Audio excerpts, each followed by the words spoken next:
Thank you. Hi. Wow, what a day to pick to not to wash my hair. Nobody can Thank you for. notice. Well, greetings, John, from another John, and thank you, John and Soren. I just want to say real fast that first of all, I'd like to express my appreciation of the knowledge I've obtained through MBSR. I'm, as you've talked about in countless times, I'm one of the many that have fallen through the cracks of the medical system with several years of failed treatments, from having PTSD, GAD, fibromyalgia, 2 failed back surgeries, among some other things. And I've been practicing the MBSR for roughly about 6 months now, and it's helped me more than anything. And in fact, I hope to be able to teach it one day and possibly incorporate music with that. I don't know your thoughts on that, being currently an out of work professional entertainer. It's just done so many wonders for me, and these live streams has really brightened my day. My wife is stuck in Brazil, and I could be sitting here frantic, and especially with the my brain. But I've even, for the first time in my 42 years of this planet, I've been able to read 2 complete books. Of course, they're books that you have written, John, and I'm about halfway through. I've read the 8-week plan, Wherever You Go, There You Are, and currently reading, which definitely is a topic of now, especially the world stress part of the catastrophic living book. So it's just been so mind-blowing, the so to speak, the effects this has had on me. And I want to also encourage anyone that's really new to this, that this works like a charm. So keep practicing, and like John, you often state that the answers lie within ourselves. So I definitely believe that. My question really is, I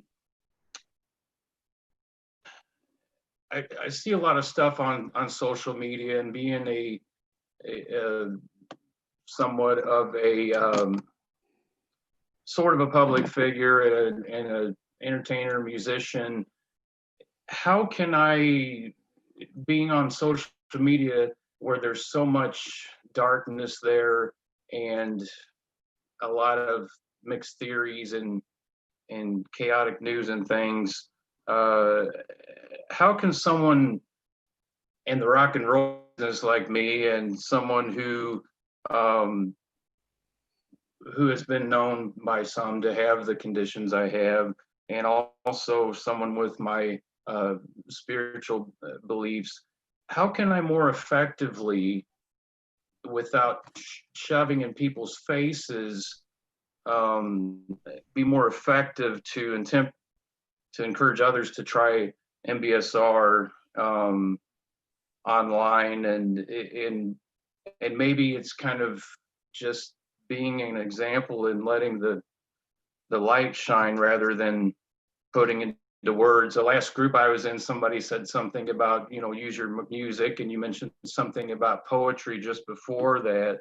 So ending off, I wanted to also kind of pick your brain, so to speak, on how you talk about how you feel. You feel us all from miles away. And I've experienced a little of that, and I wanted to get, if possible, a further in-depth explanation of how you feel us all. So sorry about the blah, blah, blah. No. I'm excited to. Tell me, Jonathan, where are you calling from? Where are you stuck right now? About half hour from St. Louis, Missouri, in a town called Alton, Illinois, just across the river from about 5 hours from Chicago. Well, yeah.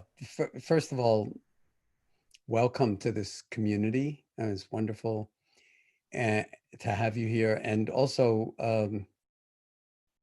your questions are really wonderful, and what you're pointing out about your own experience. I mean, obviously, you've been through a lot, and if this practice has delivered for you in a certain way, it's not because of the practice, it's because of you interfacing with the practice. So the way we put it is that, you know, you have to be working on yourself in order for these benefits to accrue. It doesn't just magically happen because you say the word mindfulness or sit like you know, sort of like a statue in a museum. So it's very much an alive engagement.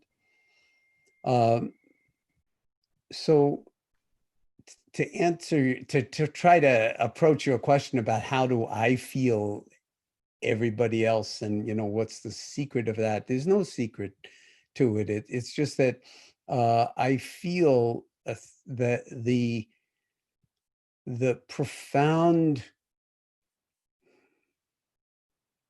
appreciation of people who find their way to mindfulness through MBSR or mindfulness-based cognitive therapy or mindfulness-based childbirth and parenting or any number of other doors into this room that all have their own particular characteristics, being doorways.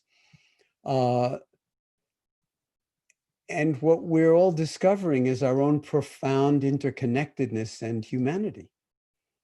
So it's something that links us together because of that interconnectedness, that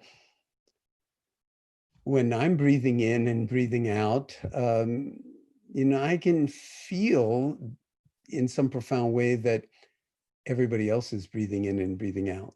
You know, it doesn't have to be simultaneously, but we're sort of part of the human orchestra, so to speak, if you will. And the mind is, awareness is big enough. It's such a vast space, it's boundless, that it can actually hold that.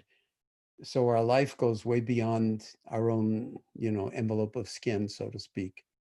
And that's where the heartfulness comes in. That's the heartful dimension of it. Now, how much of it is kind of imagining as opposed to, part of the reason I can feel you is because people are asking questions, and I can see thumbnails of not 1,200 or 2,000 people on, you know, on the live stream, but at least enough of us to know that, like, you're out there, not just the ones I can see, but all of you.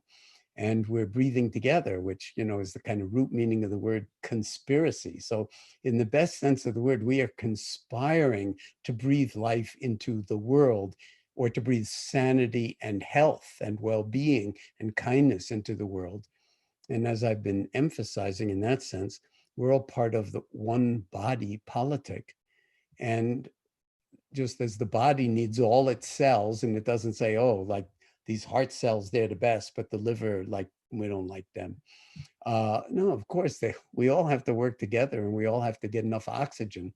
And a lot of the time at the level of the body politic, whether you're in Brazil or whether you're in the United States, to just pick two out of, you know, random, since your wife's Brazilian, and both have, you know, sort of presidents who are, you know, seriously um, challenging in certain ways to the notion that well-being should predominate the national ethos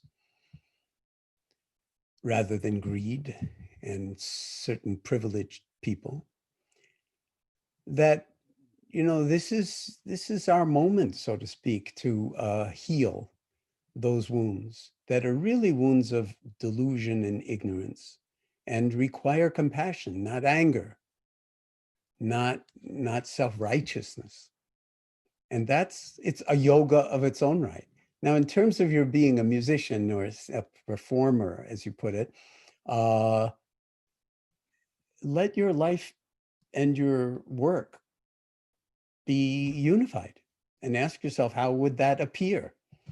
You know, and since you mentioned wherever you go, there you are, people think I made up that title, but actually it comes from a movie about a neuroscientist rock musician called Buckaroo Banzai and the Space Invaders from the Eighth Dimension. So this is a very, very old and wild and far out movie. Buckaroo Banzai was, as I said, a neuroscientist and a rock musician, a guitar player. And he said in that movie that nobody knows, nobody's ever seen it, wherever I go, here I am, or something like that. And I saw that movie when I was young, and I just kind of remembered that and then thought, that is the title for that second book that I wrote, changed slightly so that it's, what it is. So thank you for that call, and be well. And I hope you are reunited soon with your wife, and keep up the practice. It really is, in a certain way, for life, in every way that you can understand that phrase, for the present moment and for the rest of our lives, and also for the life of our species and the planet.